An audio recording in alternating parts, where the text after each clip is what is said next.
A very warm welcome to the Peacekeepers. My name is Glyn Prendergast and I'm joined today by co-founder Mark Orme. Mark, before we tell our viewers a little bit about ourselves and our background to hopefully justify the sort of people that we are and the skill sets that we have, I think that first of all we should answer probably the most pressing questions that people would have, which is, who are the peacekeepers? Why the peacekeepers? What's the future of the peacekeepers? And what would be my role if I join? Now, I know you don't like me asking you too many questions in one go, so I'll ask them you one by one. What actually is the peacekeepers, Mark? Who are they?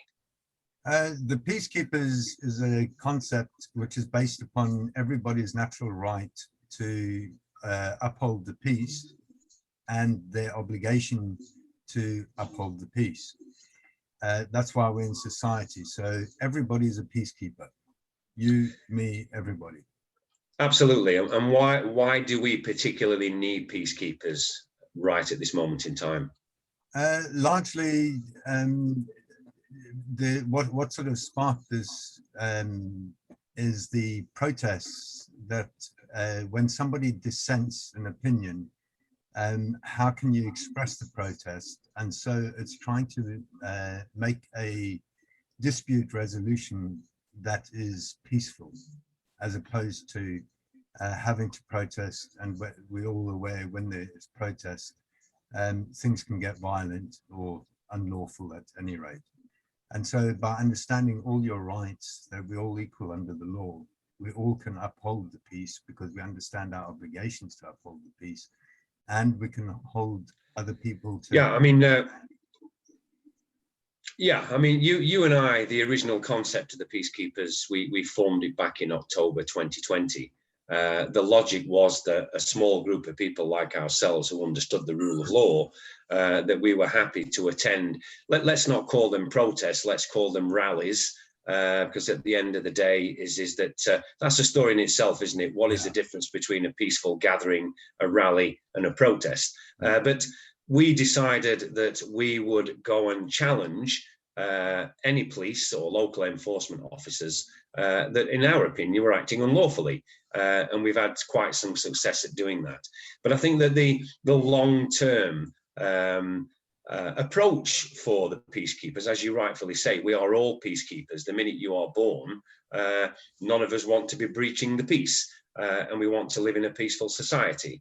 But we know that due to the recent alleged pandemic, that the law enforcement officers, whether they are police officers or hired thugs, for want of better words, we've seen plenty of those out there as well, is that we want people who can stand by and know their rights. Yeah, and also it just builds confidence to people so that to stand on their rights and their beliefs. So even just by being aware of the process and some basic laws of your rights, you don't need to feel uncomfortable if somebody asks you to wear a mask in a supermarket, for instance. You can respond in a very peaceful manner and interact very honorably with them to stand by your beliefs. Yeah, and I think that although we started off this concept, as we said, back in October 2020, the future of the peacekeepers is exactly that, isn't it? Is that there is a future for the peacekeepers, and that each and everyone should be acting in a peacekeeping role. But to make this more of a professional standing, we believe that the future is the peacekeepers and that there is no need for a police force. We know that the police force was created on the back of constabulary, and the constabulary was lost when the police force was guided, I suppose that might be the right word, and instigated by the European Commission. So we want our peacekeepers to act like the original constables, which is you should be able to feel comfortable as an individual, knowing that should you need any help or assistance, that you should be able to call upon other members of the public. I think that's an incredibly important point to make, isn't it? Yeah, and that's why if the members of the public, if everybody understands their fundamental rights, essentially there is absolutely no reason for a police force. Yeah, I mean, sort of, we're looking quite. I suppose if we had this conversation 10 years ago, it would sound quite futuristic to even suggest that we don't need a police force, but we don't, and we never have, because when people start living their life as a person, as you say, that fully understands their rights and how none of us should be breaching the peace. And if anyone does breach the peace, then it should be the local community that stand up to the person or persons that's actually committing an act which is breaching their peace. Absolutely. Mark, just a brief introduction on ourselves then. I think that people will probably want to know who we are as the founders and co-founders of the Peacekeepers. My day job is I'm a naturopath, natural healer. I love helping people with their health and wellness, and I'll continue to do so. But I think the relevant part of my background to this position is that I'm a military veteran.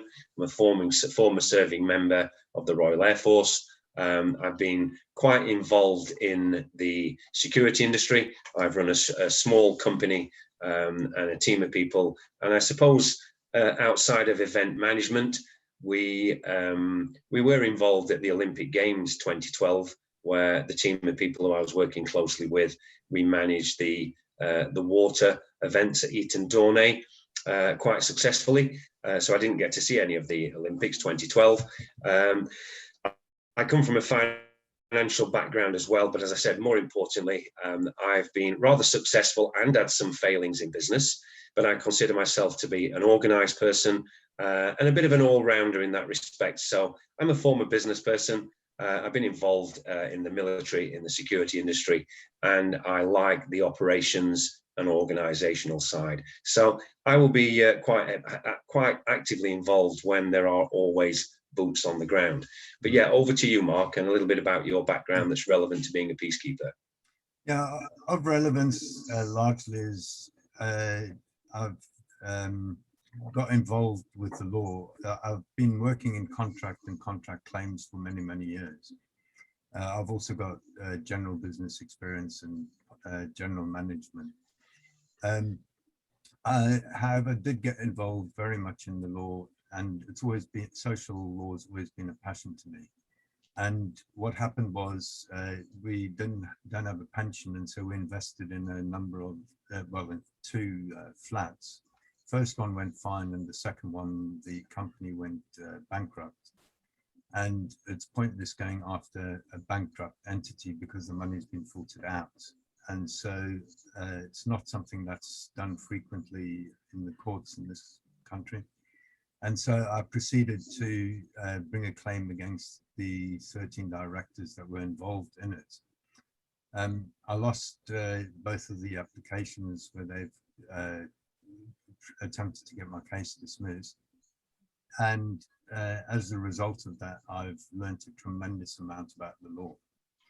And the suggestions were that why do I bother going after directors? This was from both the judge and all the barristers and the solicitors that I was dealing with.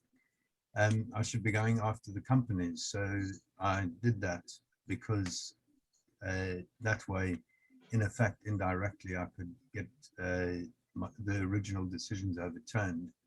And I forced the court into a corner whereby they had to rule as to whether the actions were lawful or unlawful. And the interesting thing, all the judges, including the trial judge, attempted to throw this out the whole time as an abusive process. However, because this was the legal profession's recommendation, they had a bit of a problem.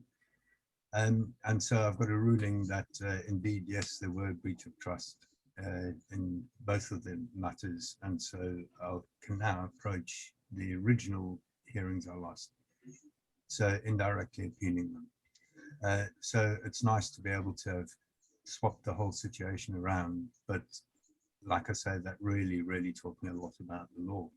And it's actually not as complicated as we all led to believe. And it's an interest of mine. And now I'm just applying it differently because absolutely everything, even what I've been involved with, is a breach of my peace. Because everything starts with a breach of somebody's peace. It's as simple as that. So if we understand the concept of a breach of peace, our rights, our duties, our obligations, then we all can grossly simplify this, because it's all trespass. So that's what I'm sort of bringing. Difficulty though in translating it, and I'm getting a lot of help to try and translate this into simple language for people to understand. We're going to go in a moment to talk about the training modules that we put together, Mark. We're going to do some initial short training modules to get people familiar with their rights and how they can apply them. But one other thing you might want to add to this is that you were the person that maybe you can explain a little bit about the PCP yeah. I was when this thing started, to me it was clear in March 2020 that this is not what it was being portrayed even at that time to be. And so my intent was to bring a claim against the members of parliament. I sent a copy of my work to Michael Benicio, and we started working together, and we together submitted the first PCP against Matt Hancock. And many people thought that this was a stupid thing to do and a waste of time. However, we proved the principle that the remedy does lie within the courts for each and every one of us. The courts are there as the balance between those governing and the governed. So we proved the concept that it indeed is a lawful path to getting redress. And the judge quite rightly did dismiss our claim because we were missing a crucial bit of evidence that on the 13th of March, when the meeting took place where COVID-19 was removed from the highly contagious infectious diseases list, and on the minutes which we had, Matt Hancock's department, the DHSC, was to be notified by the chairman. And we did not have evidence, first-hand evidence, i.e. we couldn't prove that before he introduced the bill on the 16th of March, that Matt Hancock had actually been informed of this, because that would have then been fraudulent, which is the claim that we'd made. However, on the 19th of March, it became public knowledge, and therefore the voting for the coronavirus bill, which happened on the 25th of March, Matt Hancock has got no responsibility for the actions of the way the MPs chose to vote, because they had access to the public information that COVID-19 had been removed on the 19th.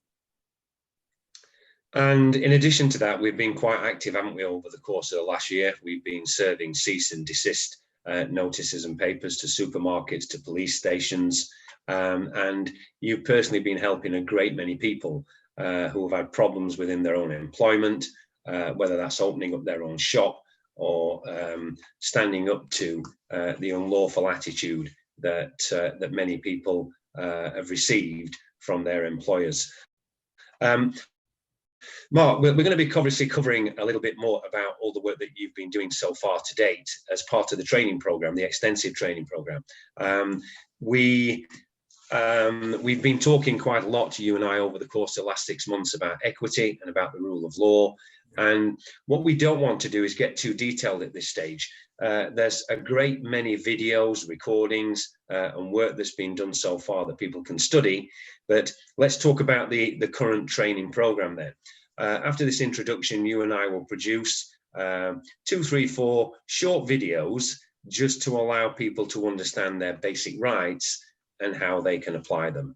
So if you just want to do a 2-minute sort of overview of that, and then we'll call this this introduction meeting to a close today, and we'll then share the training modules with people. Yeah, lovely. Yeah, in essence, what we are looking to do is to make sort of 3 levels, design it around 3 levels. The first level is just a general know your rights level, which basically is applicable to absolutely everybody. And that there covers where your rights come from, law, where does lawful governance come from. The second level, then we go into more detail because we don't want to put people or don't want people to go out and put themselves and risk themselves into trouble. So in the second level, we're looking at actually how to protect yourself. So what, how can you act to minimize the risk of, for instance, being searched, being arrested, being detained? And the main thing to remember is that just because you're familiar with the law does not mean that you will not be arrested, even if you're acting totally lawfully. However, it also then goes on in the third module, basically, which is creating the record so that should you be arrested unlawfully and detained unlawfully, that you can actually prepare a record which can get taken to court, which will be a separate part, to hold these people to account. And the idea is, in essence, once you've reached the third level, that you'll run a team, for lack of a better word, but basically somebody that's at the base level, at the first level, know your rights. And the idea of that is that they learn to openly approach the police without fear, start to create the record of people that are present, i.e. the police or any other people. And then once you're familiar with that and happy with that and continue on to the second level, then you'll start to interact with the police, literally under the mentorship, guidance, whatever you want to call it, of somebody that's at the higher level on the field. So that's the sort of structure of how we operate. And the reason for 3 is so that there's always 2 witnesses to the event. So that's sort of, in short, what the program's about. And I think not to worry anyone that's not particularly assertive person, just to let people know, you and I have been quite active for the last year, haven't we? If we could have approached someone, they've been approached, and we don't seem to have ever been arrested by the police. I think that our confidence in what we've had to say, which we'll be passing on and teaching to others, I don't really think that the police wanted to risk reprimanding any peacekeeping individual. One further thing to add then, Mark, we'll just bring this first meeting to a close today, is there is a career path here with the peacekeepers moving into the future. But in the short term as well, we're working with John Gilbert, and John is hopefully going to put together a City and Guilds certification, so that people, once they've done their basic training, can study some in-depth, get some in-depth training, and get their knowledge level to a point where they can receive an official certification for their work so far. Yeah. And it's a skill that'll be with you. The only downside to the only downside to having these meetings online, as we know, there is constant interruption from the World Wide Web or the internet service, etc. So I do apologise on your behalf, Mark, that you did stop and start a couple of times there, but hey ho, we've got there in the end. So yeah, look forward to seeing you on the first training module. Okay, great. Look forward to seeing everybody on the first training module.